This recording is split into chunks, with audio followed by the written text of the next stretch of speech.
Hi everyone. Okay, this evening I finally got Governor Cuomo's new book, and I started reading it. So I thought I'd read from that, and then I'll see if I'll pull some card. I mean, I guess I'll see how long this goes on for. So it's 8 o'clock. So yeah, as I said, I just got it today. And this is just from the introduction, but it is interesting, and I want to read from it because it does highlight exactly why Cuomo has been attacked. And this, I mean, when he starts the book and the introduction, you know, it's at the beginning, first case of COVID, and is going to progress through. And basically the, you know, federal government dropped the ball. As he had said, you know, they had been so controlling and you know, metiendo, as they say in Spanish, before that, and then all of a sudden, no, because of course they couldn't deal with it. This is typical of a narcissist, which is the predominant, you know, model that we have today, and the predominant paradigm, if you will. When it's a real problem, they don't know how to deal with it. So, you know, they just demand, well, it doesn't exist. It doesn't exist. It's not real. Well, I mean, I know this one. And of course, this is why they have to create problems. Because if you create a problem, you own it. You control it. So if you create a problem, you control the narrative, you control what's happening. Well, then of course you're in control. But if it's a real problem that's coming from the real world, they don't know how to deal with it. So they just deny its existence. And I mean, I can give you example after example at the macro level as well as the micro level. So let's see. Sorry, it was cool in here, and now it's getting hot in here. I guess it's just me. I start thinking about these things. Okay, so I wanted to read, you know, different, just more, not so specifically on the COVID right now, but more about him and who he is and ideologies and etc. So I know my strengths and weaknesses. I want to get things done and be judged by results and by making a positive difference, and I can be obsessive in that pursuit.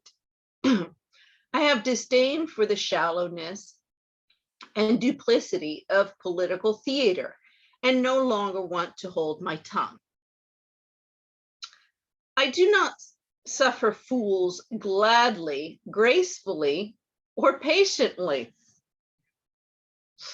Ay vey, you and I should get together. my Jewish accent's not good. Don't give that to any New Yorker. I'm an overprotective parent, and it frustrates and embarrasses my daughters.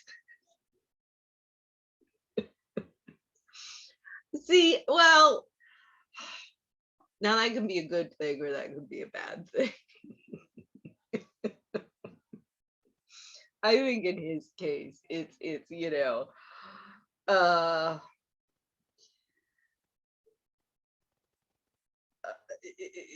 because you can be embarrassed about your, an overprotective parent, let's say, but on the inside, you're, and even believe me, mainly your classmates are like, wow, they have a parent who really cares about it. That's a novelty.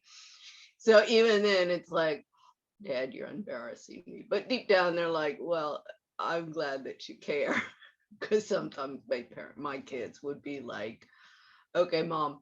But I mean, I think you could ask anybody in my kids' schools anywhere, and they'd be like, oh no, she's the coolest mom around.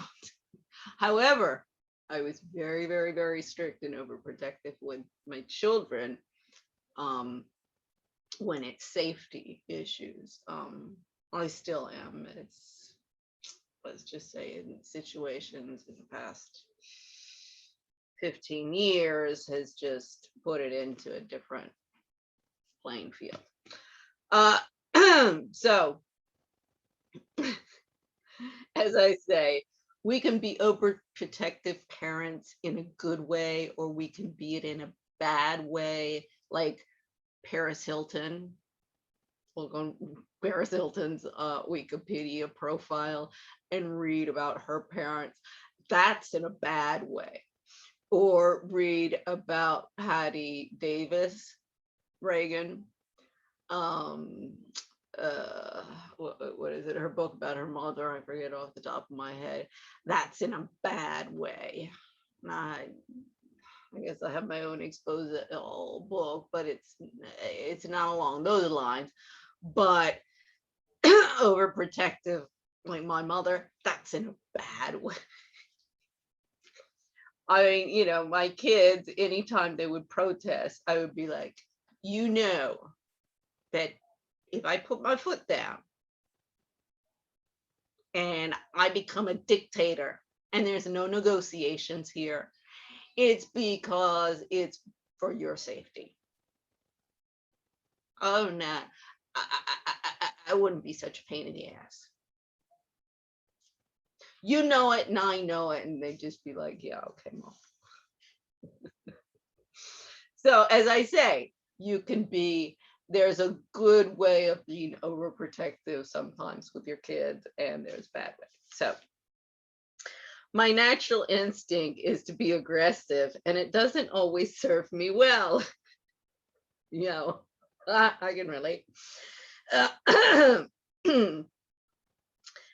At one time, I'm a controlling personality. At one time, I opposed that characterization because it has negative implications. But you show me a person who is not controlling, and I'll show you a person who is probably not highly successful. Again, I'd like to highlight, it's okay to be controlling if it's in a sense that you see a situation that needs to be, somebody's got to step in and take charge. And so you do it. And, in that context, you, particularly when you're in a crisis situation, I mean, as I say, with my kids, yeah.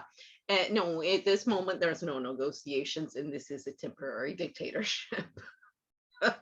And we're going into crisis mode. So you do this, you do that, you do this, you do that, you go there, you go there. So yeah, you might come across, as I say again, controlling. However, that those personalities are also, the ones who get put in positions of leadership. I mean, one of the things that I just love is my younger sister, telling me that I never excelled at Foxcroft School in Middleburg, Virginia, because I wasn't popular. I wasn't liked. And I'm like, yeah, no. And I just wasn't into that whole, Martha's Vineyard, Palm Beach. And I mean, we didn't have the money. We were, in Louisiana on the farm, working on the farm, reforming houses. But so that wasn't in the possibility. Well, my sister, she would get an invite, but that wasn't my bag. But so I didn't miss it. It wasn't in the possibility, but I didn't miss it. Wasn't so great working in the heat of Louisiana, reforming houses. Sometimes I learned a lot, but Louisiana in the middle of the summer is really. I prefer Arizona. Thank you very much. Tucson, Arizona, give me the heat there. So anyway, I deviate. So but what's funny in this whole thing about popularity and liked and being the center of attention and what leadership is, and this whole story with my sister, because I wasn't liked, and that's another reason why I haven't gotten any support from the Foxcroft girl since I've been back. Is that in England, when I was, because before I went to Foxcroft, I went to England, and there I was there for a year and a half, and it was my last year of 8th grade in the United States and first year of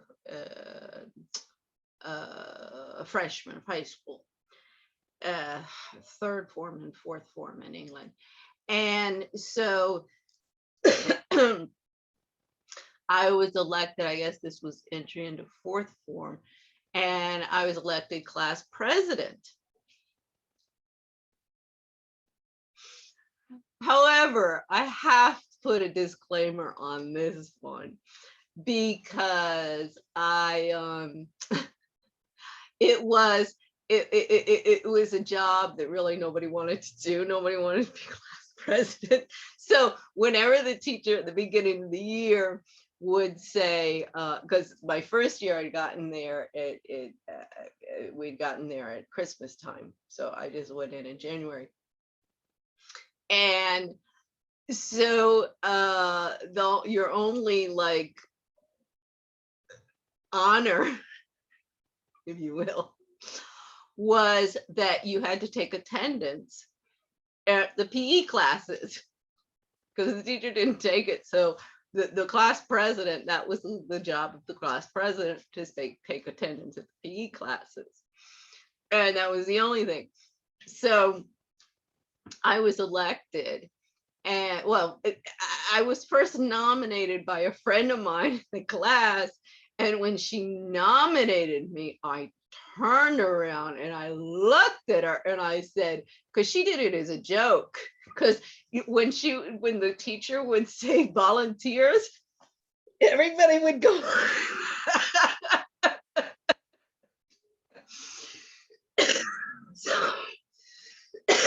So when she nominated me,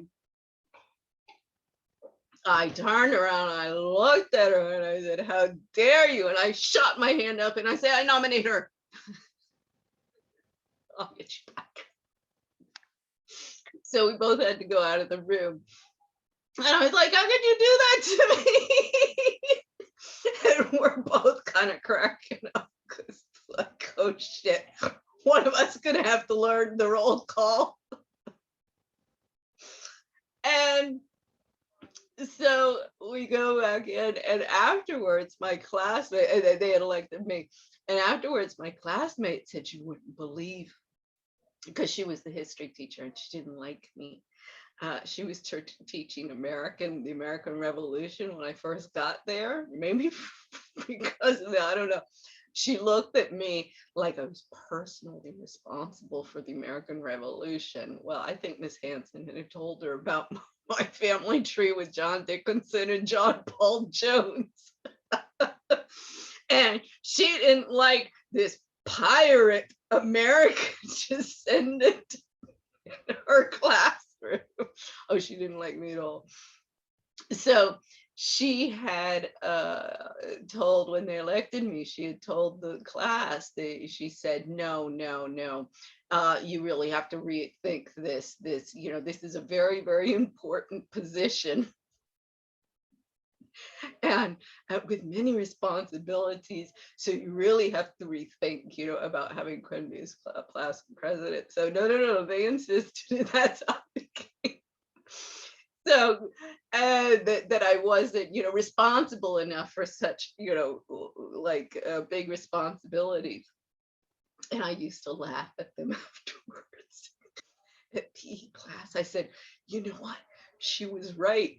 Because when the teacher asked me to call roll call, I look around the class and I just go, yeah, everybody's here, even if they're not.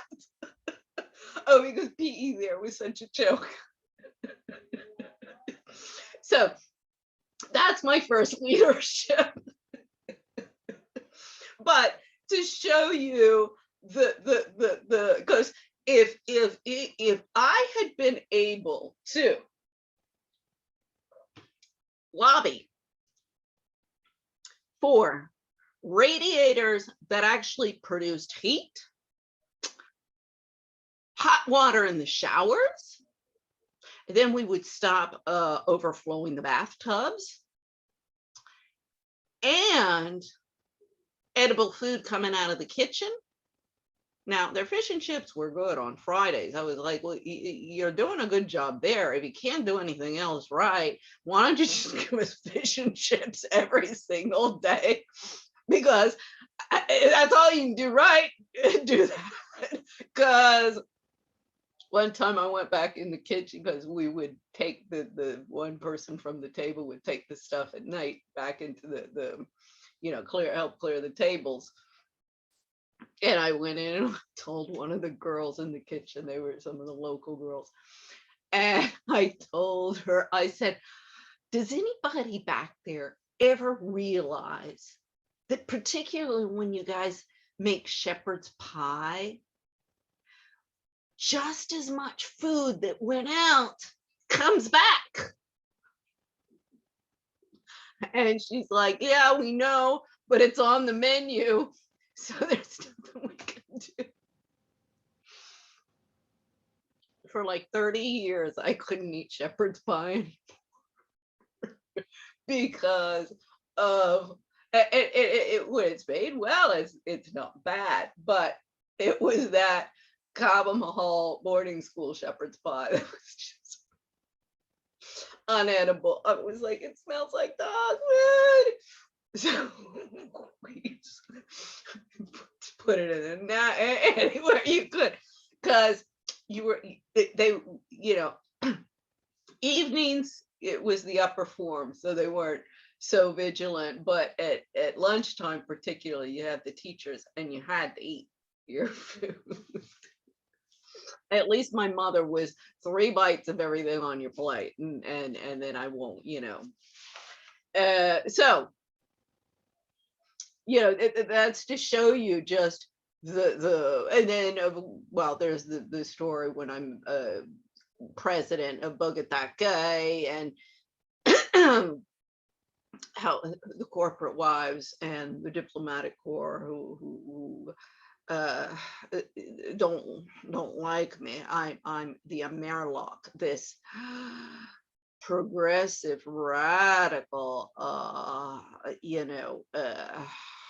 Amerloc, who could do such damage to Bogota Gay as president. I mean, let's see, instead of their the symphony and stuff, I wanted us to do tiple and a little bit more local music. Well, tiple is one of the instruments that I went to concert, but these were my subversive ideas. Oh, and then we stopped doing the gala dinner that we had to beg people to come to. You have to beg, I don't know what they want, so let's do something else. So this is like my subversive things. So that's the other, but I eventually became president, long story. It's in one of the other videos. But it was the French people. Because one of the problems with these expat wives clubs, for example, FACO is the most with the highest membership rate, and that's only 10% of the expats. Oh, not even 10%, excuse me. Not even 1%. Not even 1%, because it's 7,000. I think they don't even get to that of Americans living abroad. Of course, most of the people who are expats don't have anything to do with these expat wives clubs, because they're filled with, you know, like social climbing, backstabbing little bitches who just want to do window dressing, you know, coffee mornings. That's why with global expats, you know, no, and while I'm sitting here and you know, it's a long story. We'll get into it, but it's because I'm not popular. I'm not liked. And you know, because I've never aspired to that. But as you see in the United States, it really works to my detriment. But and with the social climbing, believe me, the social climbing Spanish and French. The expat wives, Spanish expat wives in Bogota, they hated me. Because as I was told years later, I don't understand it, but I was told years later by one of the other, because there was a group as well, and I would say this is again the bigger group of the Spanish expat wives who did like me. And one of them told me, oh yeah, they couldn't stand you because you always had to be doing something. I was like, those little ladies have a really pathetic life if they sit around worrying about me doing something and hating me because I'm always doing something. Maybe if they get off their freaking asses and do something with their lives and not just hang out at a country club and talk about their nails and other bullshit, then they'd stop worrying about what I'm doing with my day and hating me for it when they don't even know what I do.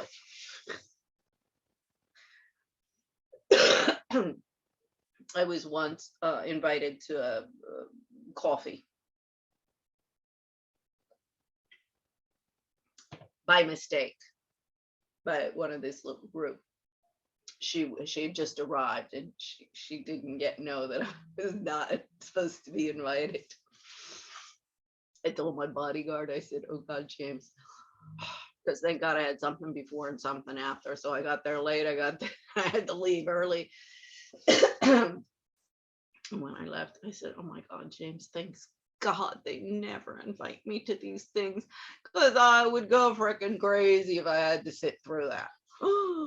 So, you know, being controlling can also is also something that's often appreciated by people who, or let's just say regular people, and it's not appreciated, I know this, by the ones who just want to get up on a podium and give speeches and be the center of attention, because the ones who actually produce and do work and aren't just there controlling the situation to be in the center of attention, but it's a situation that needs addressing. And particularly when nobody else is doing it, well, you just step in because you're not going to let a shit show happen in front of you when you know you can fix it and do nothing. I'm always in that situation. Oh Lord, how many times did my ex-husband put me on in that situation? And my family. Because they want to control situations. So they create chaos. And then, of course, there's a fallout from the chaos they don't want to deal with. So somebody's got to deal with it. Story of my life. I know these dynamics all too well. So, Governor Cuomo, don't let people tell you that this is something necessarily negative. Now, if you go in, screaming like Trump and insulting people, yeah, that's a negative, controlling leadership style. But if you go in and you can shout, a lot of times, in the restaurant business, particularly, we're in a kitchen.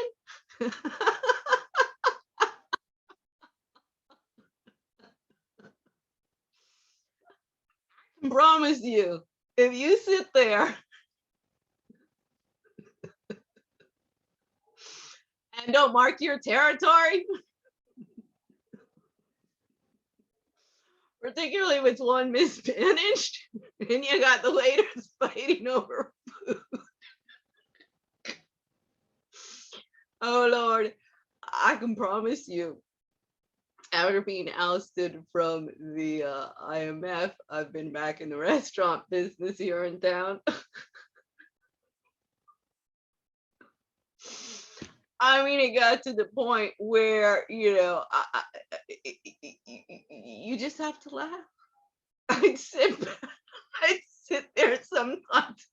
And this is also, okay, I'm a hostess because then, I'm on minimum wage, but, I have there's more, it's also a steady income rather than being a waiter, which, it fluctuates. So, and, you don't deal with that. You deal with it with your own stuff, but it's not quite that. But sometimes,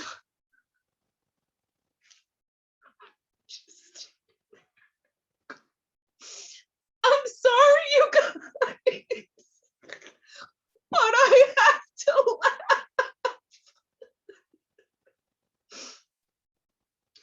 The two worst, and I am sure the waiters will confirm this in court. It was succotash, pen quarter succotash. We had New Year's Eve, Christmas Eve and Christmas. Places didn't used to be open because everybody, that was cooked at home. It was also something that shocked me. Well, another thing that I couldn't stand is they put these like 7 and 8, course menus, because $85, $90. I'm like, not everybody wants to eat all. Well, then they shouldn't come here. I'm like, because I kept on telling them every single time they come up with those menus, because they do it all the time for the holidays. I would tell you, if somebody invited me out for this, I would say, well, can we go someplace else? Because that's too much food for me to eat, and it's a lot of money, and I don't like to waste food. And I don't really like people telling me that I have to eat that much food. You can have these gastronomic menus if you want. I'm not saying that's not a possibility, but offer something else for people who don't want, the 8 courses. I kept on saying, do the same menu, but cut it down to 2 or 3. Oh, no. But then it's such a shit show in the kitchen. Twice. So this is succotash. This happened. And just one episode, first off, the bussers don't show up. They only had one schedule. Because I worked, so I guess I worked a double on, I forget, maybe I don't know if I worked a double on both days, because I always said I'll work all the holidays, because without my kids,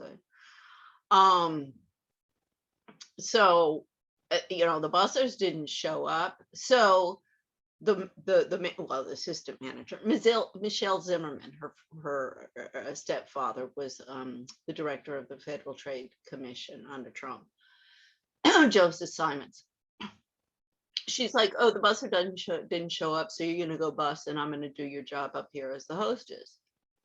I mean, I didn't say anything, as I was like, well, no, better that I'm back there as the busser than you.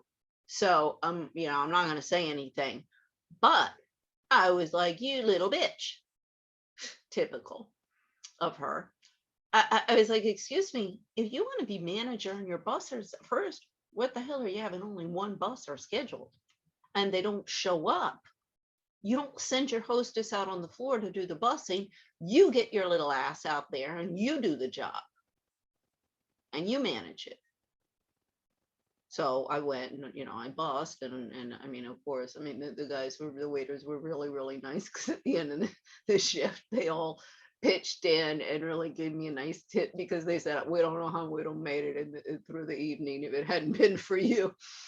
Because I mean, I believe me, how I bust tables. Oh Lord, when I get that, ask old Epic Grill guys back in the 80s. When we need to turn tables and I got people waiting, oh Lord, I get those things busted. I get that stuff moving back there faster than any buster you can see. And so, and they have an elevator. You gotta, so all this stuff is, you got a tiny little workstation back there with the coffee and ice and drinks, but the food is downstairs and they've got an elevator. I mean, I was like, you guys should have at least had some sort of trolley system or something, because the elevator is really slow, and it's also, if you're doing events and people need to go down, so it's a traffic jam waiting to happen.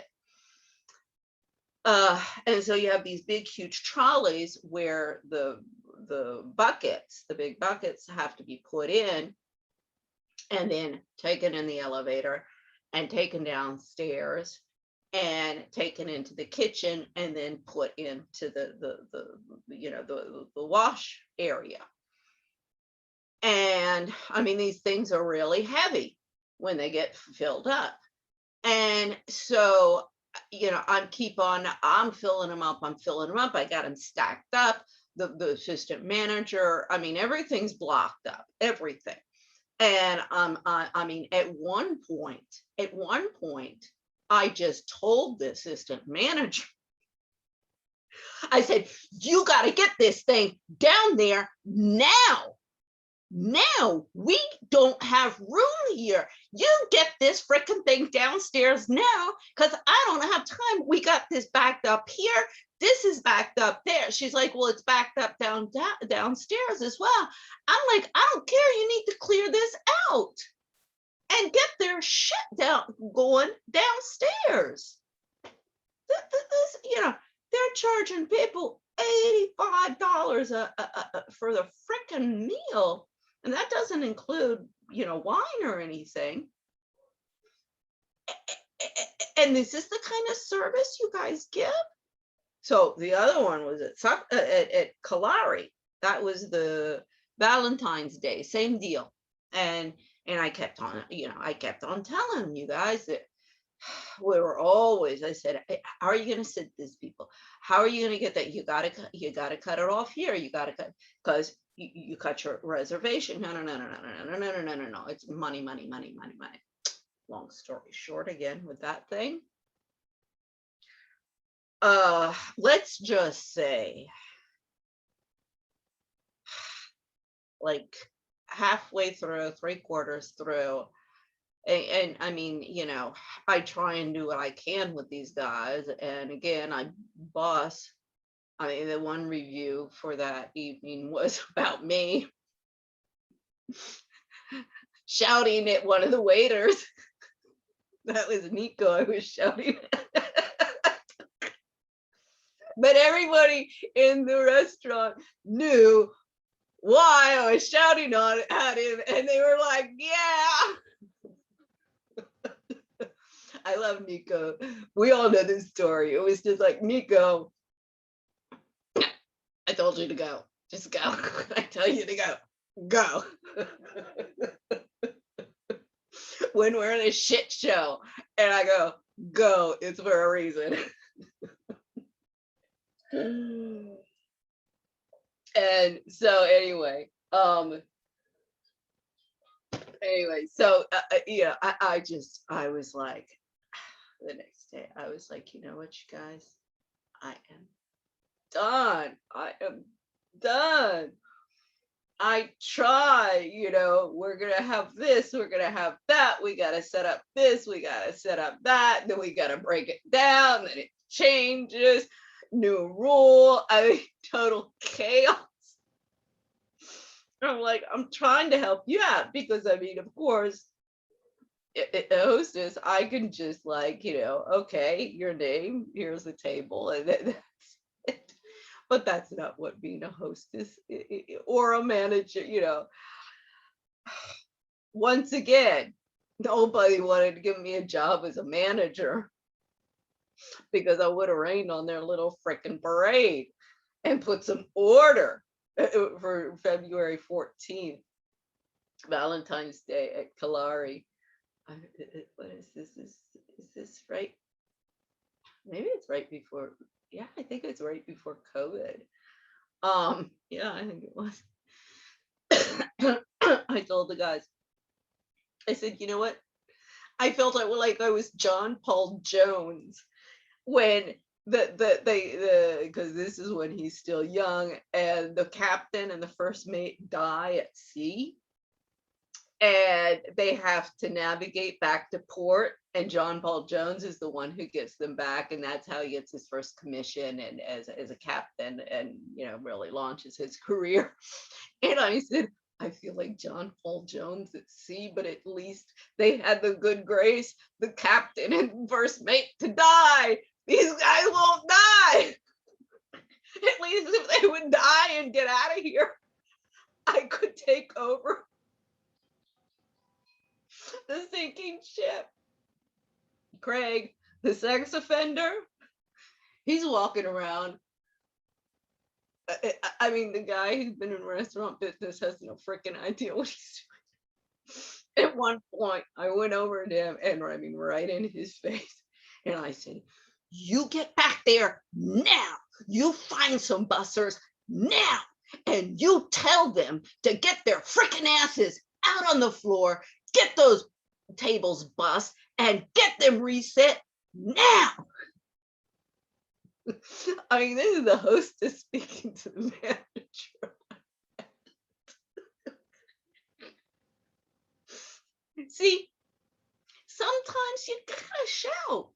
Sometimes you gotta, raise your voice and even scream if that's what it takes to get them moving their little frickin' butts.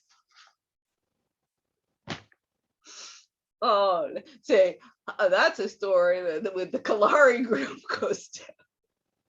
All I gotta say is, remember February 14th, Valentine's Day? Oh, yeah. And this is right downstairs. This is Lobbyville, Ground Zero Lobbyville on K Street, DC. Now, why are these lawyers, all of these big wig lawyers that I've come to lobby about all the corruption, but of course they're part of the motor of it, so they don't like me.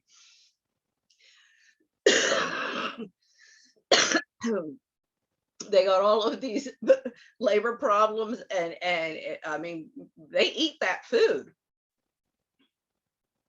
You wouldn't believe the fights that I used to have with the owner and the managers about durmiendo lobsters, sleeping lobsters. They don't wake up.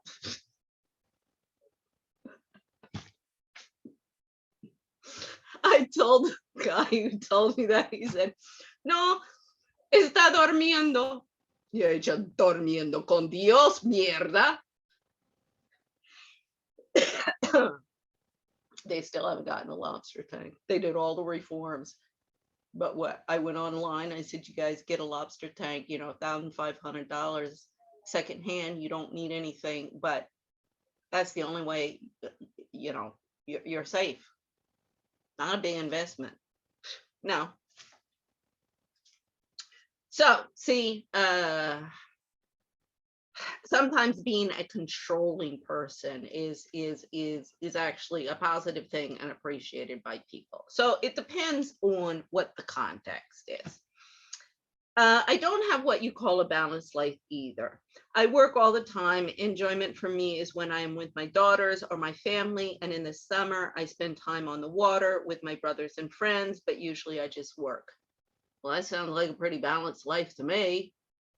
I'm sorry. I mean, I know, you know, I work 24/7 for the last 15 years, but that's because I don't have my children anymore.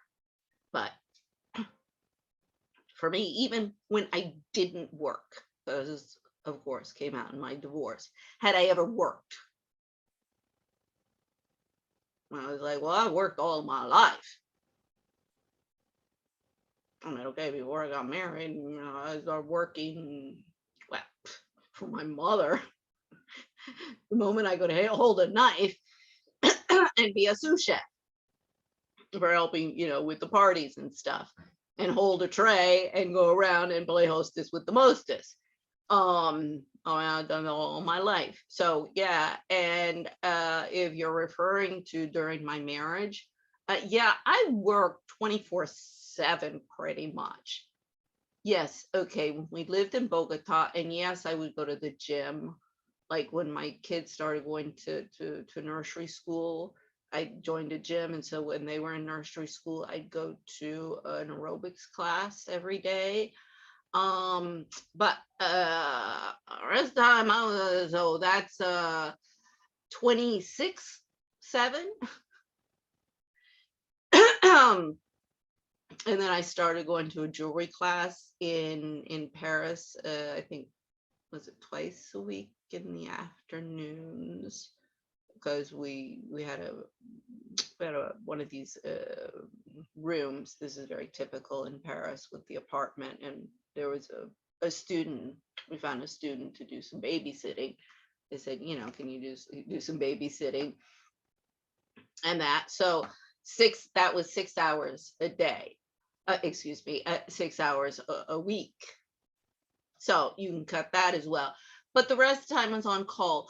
And then, yes, in Bogota, I went to the gym every day. I had my jewelry classes in the morning, which was pretty much every day. I mean, depending on what other, you know. I had a horse. I rode a horse. So that was for me. So yeah, of course.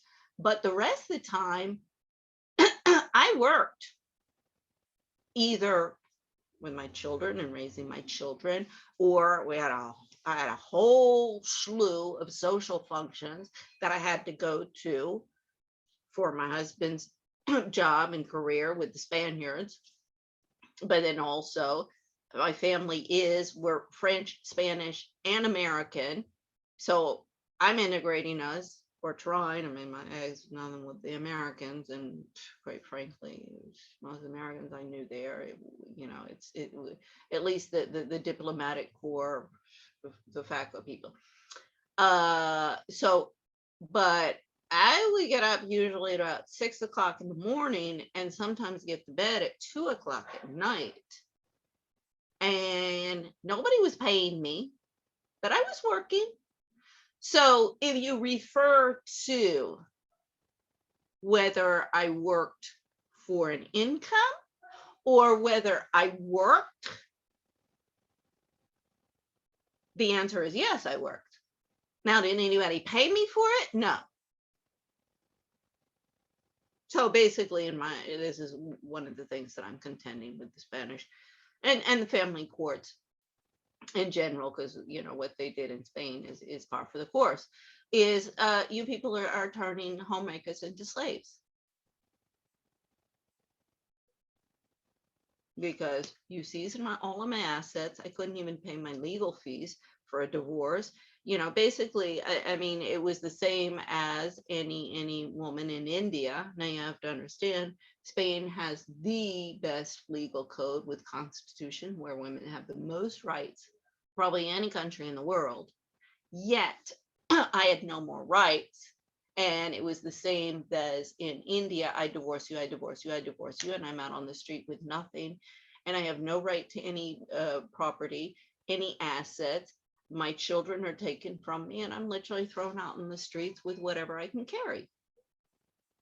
And with the approval of the American government, the Spanish government does all of the different, domestic remedies.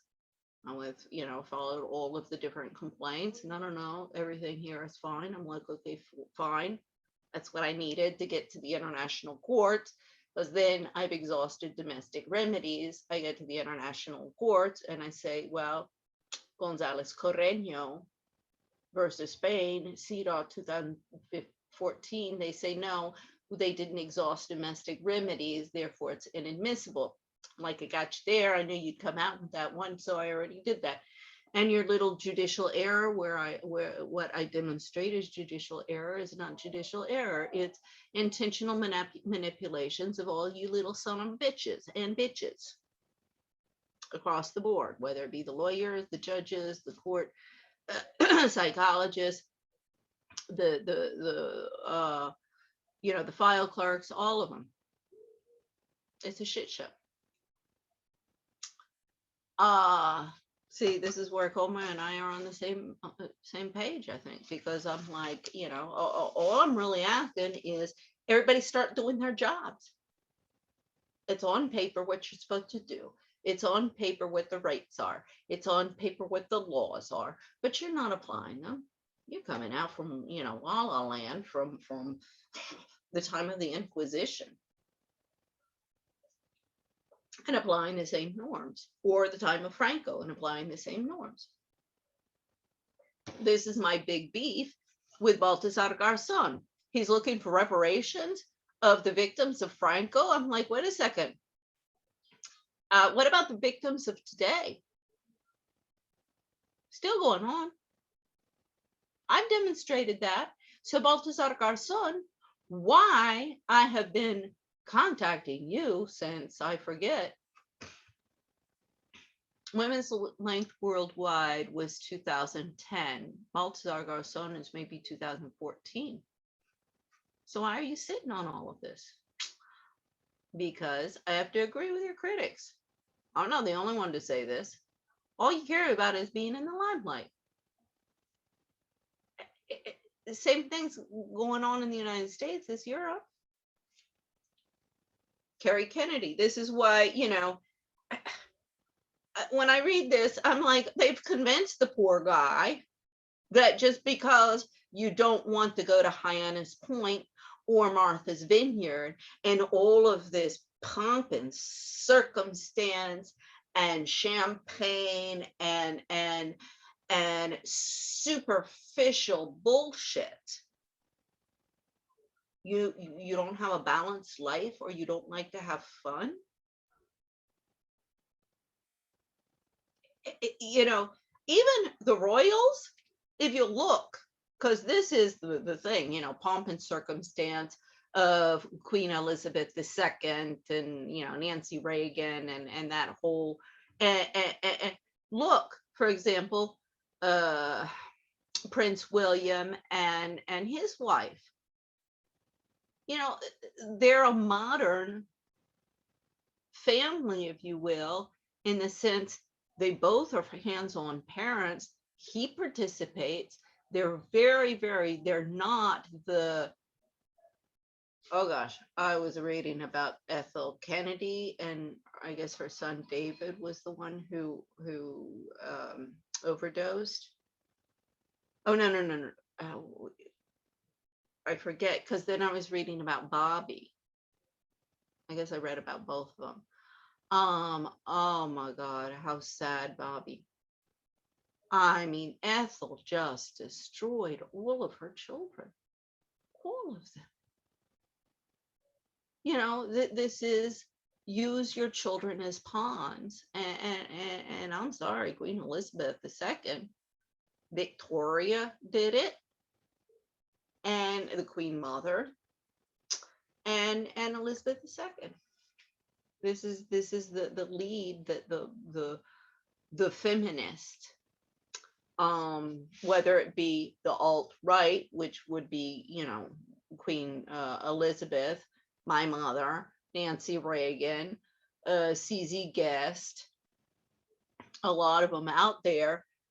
That's what these ladies are still trying to maintain, like Carrie Kennedy, Ethel Kennedy, Cornelia Guest, Lee Topping Brady. The list goes on and on that I know.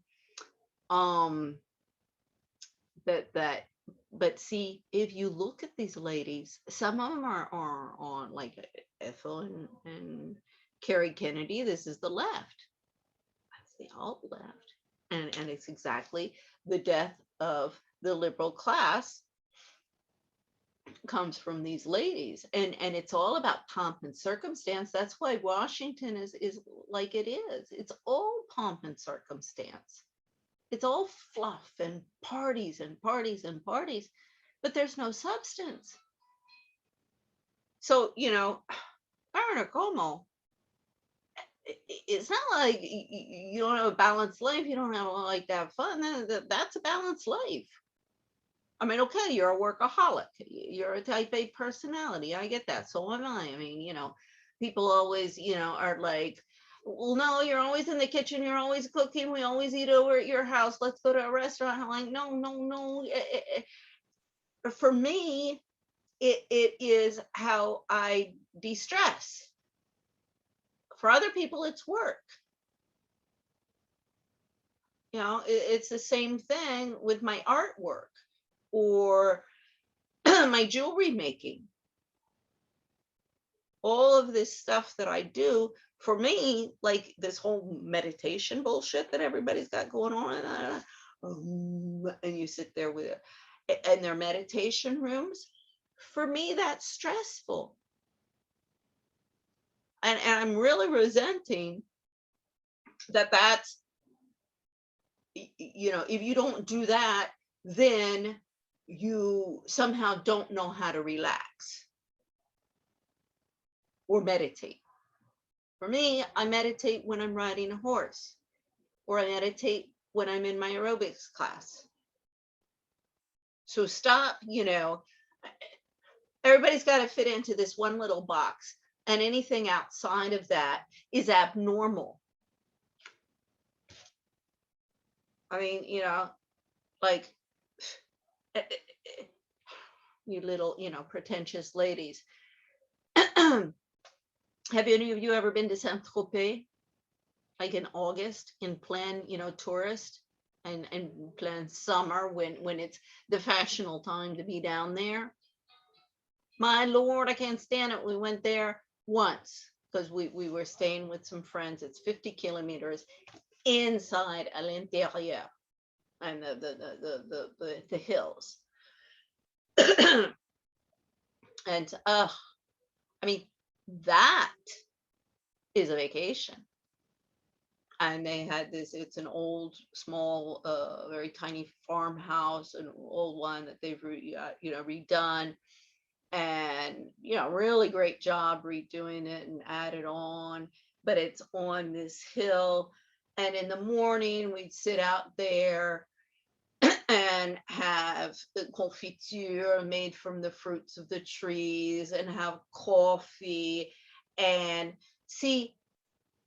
And a lot of Europe, believe me, a lot of Europe, if you really, you find the Port-de-Banus, Saint-Tropez, these places that are overrun by tourists and overrun by these, pretentious jet setters. And Monaco, well, Monaco is not doing too good with their monarchy, but yeah, but you know, there's a whole other way of enjoying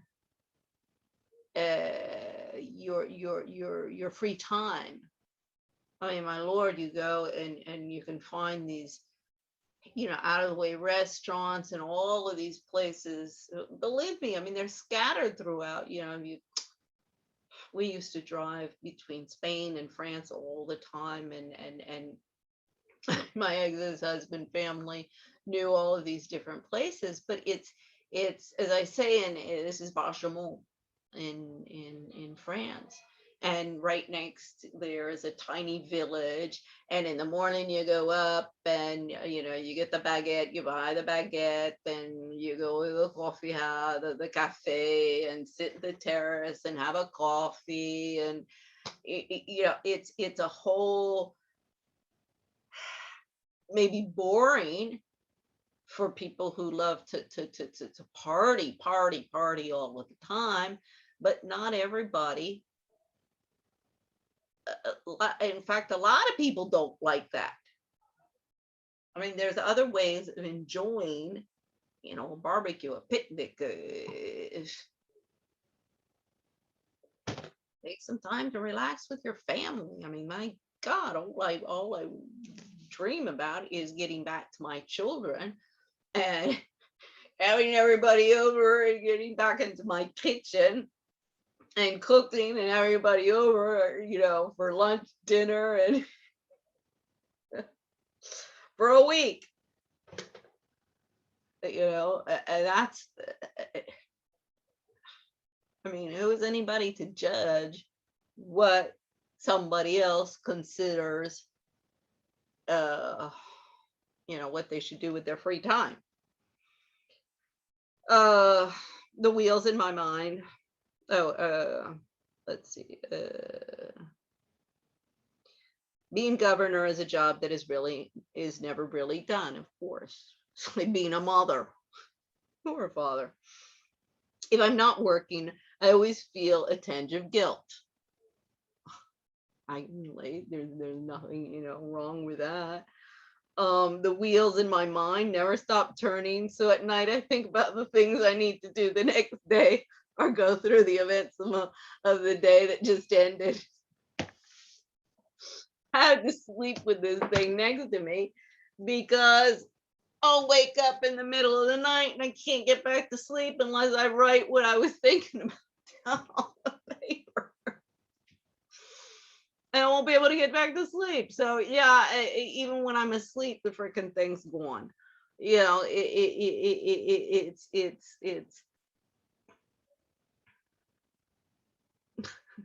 not my fault. It's just how I live. It's no way to judge. I inherited this proclivity from my father, who was an even worse workaholic. When someone would suggest to my father that he take a vacation, he loved to say, "Why should I unwind? I will just have to wind myself up again." Then he would laugh, but living with a workaholic can be really boring. I mean, my father was a workaholic as well.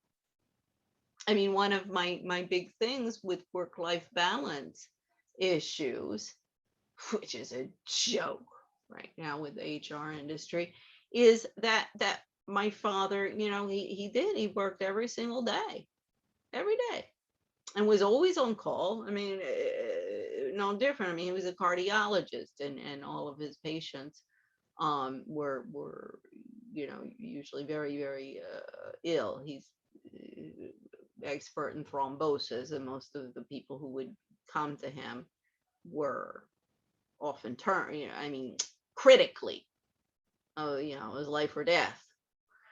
And in fact, Nixon, I think, they had talked to my father when Nixon had thrombosis, some thrombosis problems. But see, the problem is my father's treatment in the United States was always too expensive and wasn't well received by the particularly the American government. and reimbursement through Medicare, Medicaid. It wasn't recognized. And that's, I mean, it was very, very well received within Russia and China and much more so. But time has shown that he was right.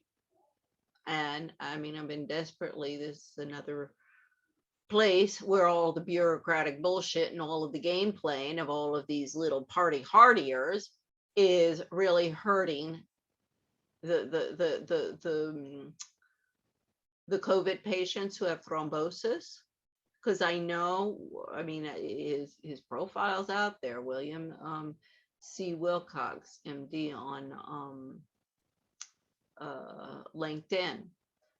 I mean, I have it up there, and we have papers. He was advancing his research and working, and I know what he was doing. I mean, you know, as I put on the profile, I'm looking for some young doctors. That means younger than 80 or 90. I mean, he passed away this year, but we still have his papers. So obviously, you know, in his 80s, he's not, you know, this is just to pass on information to younger doctors, but I know it could help, particularly the Kawasaki stuff. When I saw those hands, I was like, oh my God, these are the hands I've seen my entire life in this article of my father's. It's posted on his LinkedIn profile. See the damage that is being done by all of the people who want to just play Machiavellian games. And there is derivative stuff. I'm sure everybody, well, I never knew about her father. Well, what do I care whether you knew about my father or not? It still doesn't matter that you stabbed me in the back. Believe me, I know the excuses of the psychopath. So, yeah, workaholic. Well, living with a workaholic can sometimes be boring, I guess, for the kids. That's why if the height of the workaholic husband has a workaholic wife in the house, who's a workaholic with the kids, well, then, you know, you can keep a balance there. Because then she keeps the kids so busy and the workaholic husband engaged. And yeah, okay, that's done. You're going to come out to dinner with us and stuff like that. It balances out. I'm a progressive Democrat, as that term used to be defined. I know exactly what it means. Death of the liberal class. Yeah, the Democrats are no longer progressive. They're libertine party hardiers. And, you know, promoters of the Fourth Reich and anti-democratic and anti-constitutional and promoting lawlessness. I am frustrated by the incompetence of the government and distrustful of the motivations and ability of many politicians. I was raised at a kitchen table where my father talked about improving society in teachings of Matthew 25 and Tikkun Olam. I'm not sure what that is. I'll have to Google it. Building community dedicated to doing justice and improving life for all. Okay, well, I'll still Google it. I deeply believe government is the best vehicle to advance that mission, and that government service done well is an art form. But I also believe government service is a dying art, and too many seek office who do not possess the skills or knowledge necessary to actually make change, or are motivated by personal rather than public advancement. He just explained not just everybody in you know, in Washington and American government, whether it be federal, state, or local. Ditto in France, ditto in Spain, ditto in England, ditto in every country of the world. Global problem that needs to be addressed yesterday, and an age-old problem. And why, you know, revolutions and why the governments never work. Machiavelli explained all of this. I spent 8 years in Washington, and I have no desire to go back. There have been rumors during this crisis and before that I was interested in running for president. That is a natural suspicion. After all, Grover Cleveland and both presidents, Roosevelt, FDR, and Theodore, were governors of New York. My father, Mario Cuomo, talked about running for president, although he never did. But I have been definitive in my support of Joe Biden for president, and he is also a personal friend. But facts never get in the way of a good rumor.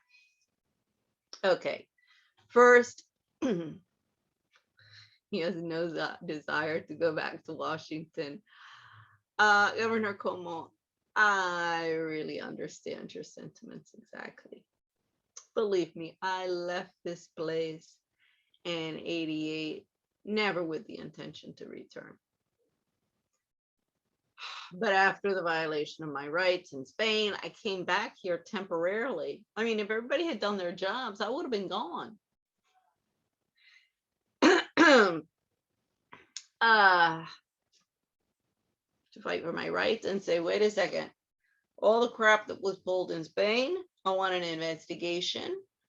I want my house back. I want my property back. I want an investigation to every, the lawyers, the judges, the court personnel, everything that's going on. And I want this needs to come through the American consulate, the American embassy, and the French embassy should be doing it as well. But of course, they're not going to do it. I mean, of course, I'm a naturalized French citizen, so. And also, I mean, my primary language is English. There's just a myriad of reasons why I'm focusing and targeting the Americans, and came back to the United States instead of going to France and doing the same thing there. I think that's kind of obvious. Why would, and I mean, I know a hell of a lot more people personally, very, very high up, former Senator Bennett Johnston, former Congressman Clay Shaw, who's now deceased. I mean, and this is supposed to be the center of democracy and upholding rights.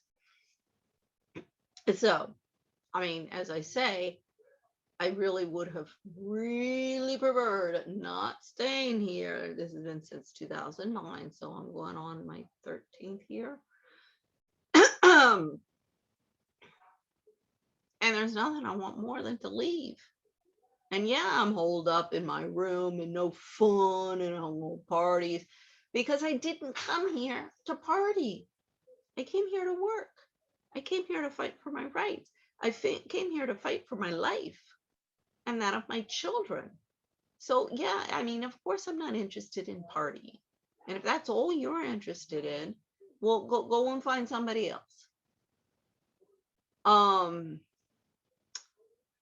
So Governor Cuomo, believe me, there's nothing I wanted less than to come back to this city.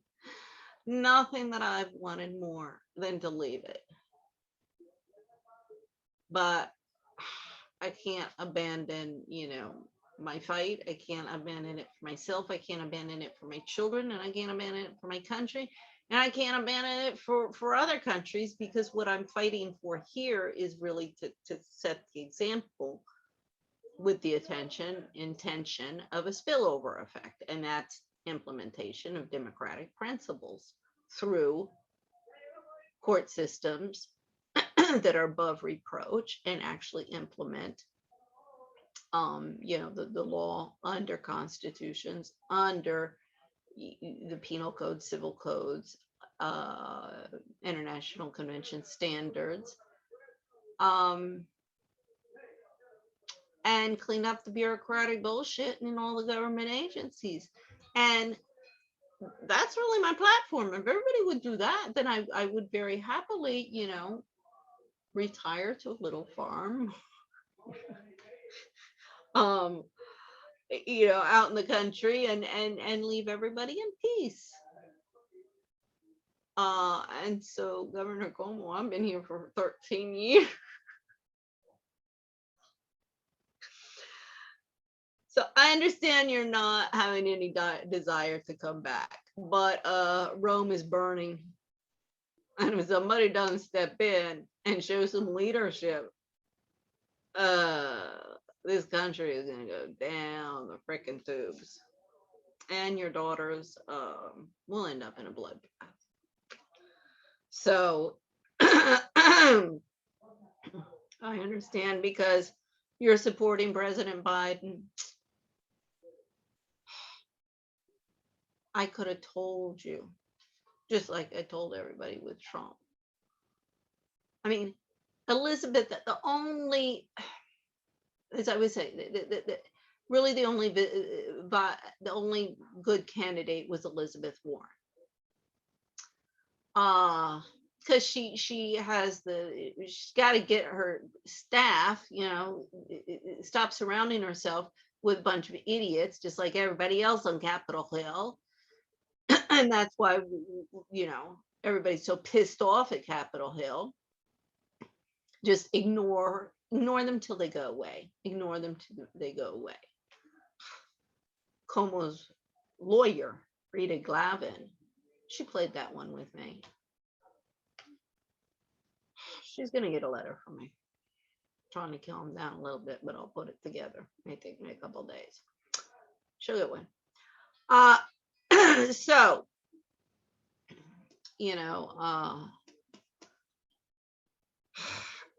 Biden, I think everybody's realizing it, that, neither Biden or Kamala Harris are up to the task.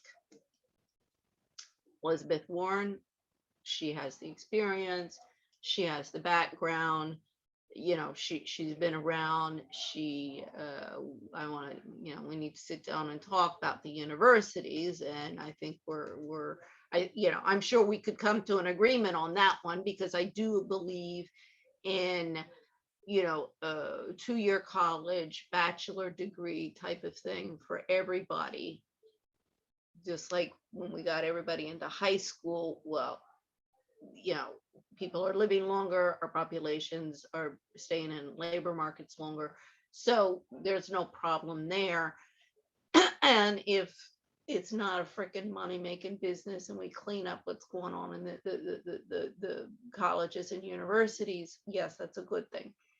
So, as I say, I'm sure I could come to an agreement with Elizabeth Warren on some of her, free education for all. Because that's got to have a limit. And also, I think it's good that, I did end up working my, after, I'll throw us out, when I was 19. So, I think after my father intervened, she repented a bit, but I went to school, I went to work full time after that in school, and paid a good portion. But it was, I have to say, my God, what I learned in restaurants, working in restaurants, it was as valuable, so I would say, as the academics. And I think that there's also, in a great kind of a work experience for these, there's just a lot of reforms that need to be done, but it's just not a bunch of, oh, let me sit here in a class and pass some tests, and once I get that piece of paper, that's my meal ticket attitude. So that's where I differ with her.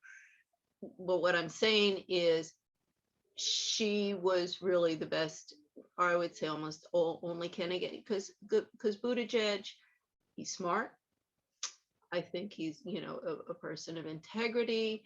I think a person with a future in government, but he lacked some experience here in DC. He's getting that now, so I think that's good, and I think he's somebody that should be, considered by a progressive Democrat platform. I know you're saying you didn't want it, but I've been pushed into being president when I didn't want it either, Governor Cuomo. Believe me, I know. I keep on saying anybody who wants that job has got to be crazy. And that's our problem. However, sometimes when nobody else is around that can do it,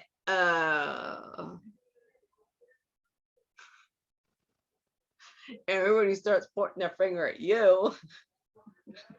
You got no choice. So I definitely understand. However, if you'll come back and be friends with me, so we can be liked. God. This is so high school. It's not even funny. And we're talking about like what is supposed to be the leader of the free world. You know, this little Emily Post, Scarlett O'Hara, Annie Oakley. That's my three, my new, the modern woman. That's how I'm, you know, positioning myself with my social media campaign right now. The what is a real modern woman? Well, it's a cross between Emily Post, Scarlett O'Hara, and Annie Oakley. A queen bee.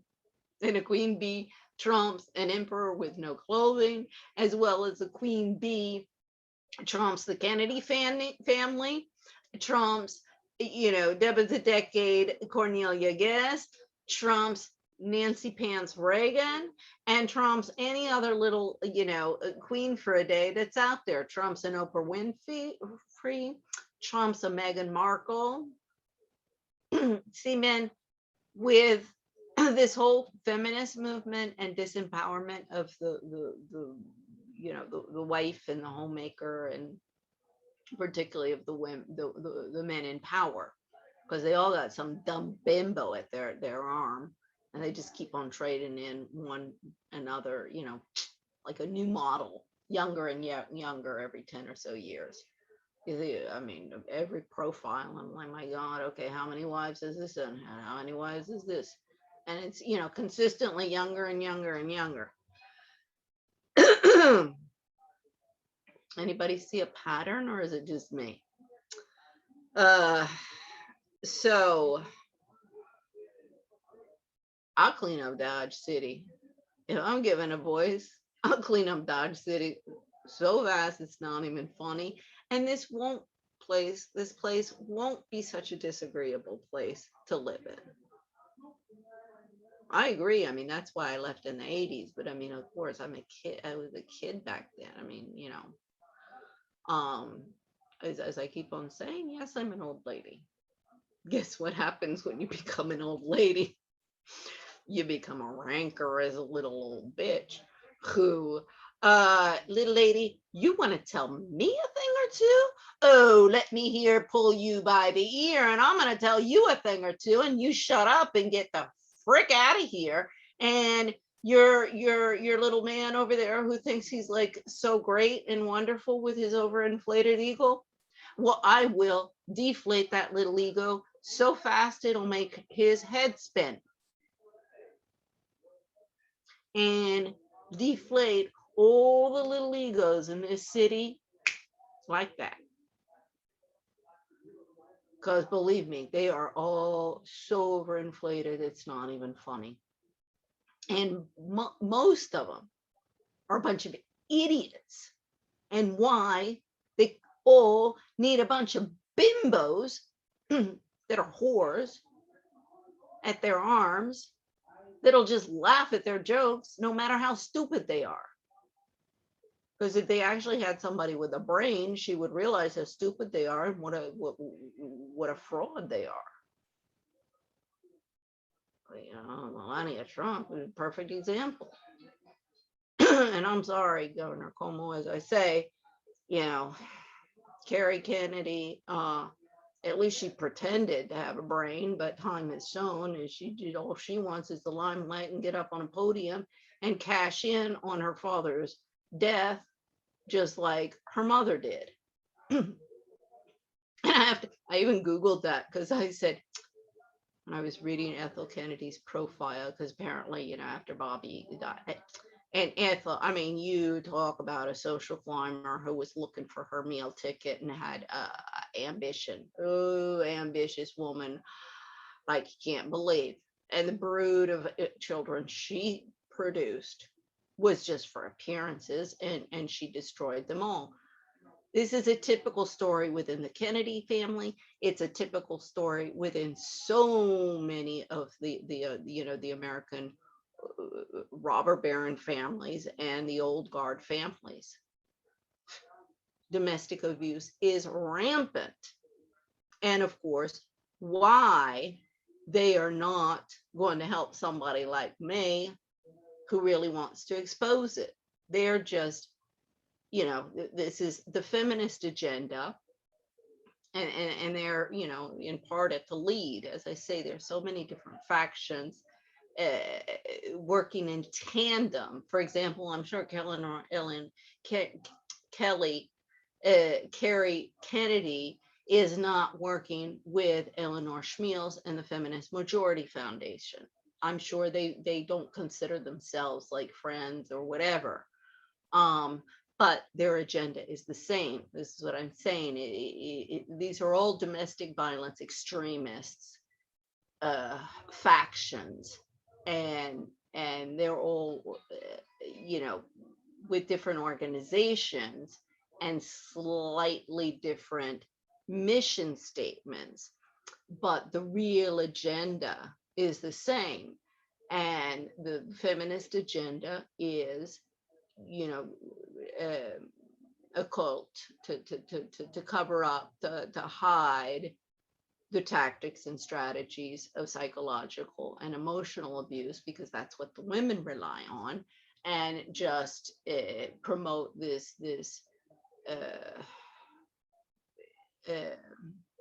ideas that well, promote an agenda, because if you look in the rhetoric, they'll say, oh yeah, you know, emotional abuse is also domestic abuse.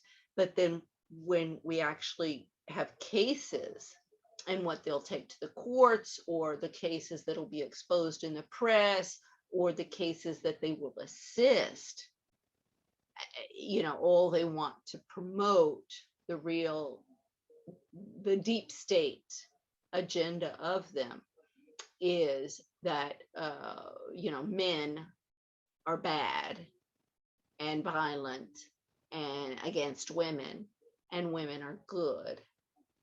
And, you know, we don't even talk about the psychological abuse and the tactics. This is particularly with Phyllis Chesler and Women's Inhumanity to Women. You know, she even says in the introduction, the other feminists didn't want her to write the book. I'm sure they're really pissed off at her right now. And they might even be calling her on the phone saying, did you hear what Quimby just said? We told you this might happen, that somebody would read this and actually do something with it. I don't know. I think maybe it's the fact. All of the people on my YouTube, it says it's 100% female. And they're not going to give me a voice, but they may be a little concerned about what I'm saying. So, you know, Governor Cuomo, if, oh Lord, it's already been an hour and a half. So I guess I'll leave the other stuff. I have some other things that I wanted to read. But I'll do that next time. So a final note, Governor Cuomo, I understand completely why you wouldn't want to come back to this city, but you know, Dodge City needs your help. We need a Marshall Dillon to come on in here. Marshall Dillon, he was, Gunsmoke apparently was my favorite when I was a little child, because I don't remember this, but I mean, I was still in diapers. as I would come into my parents' room and say, "I'm Marsh Dill, change my diapers."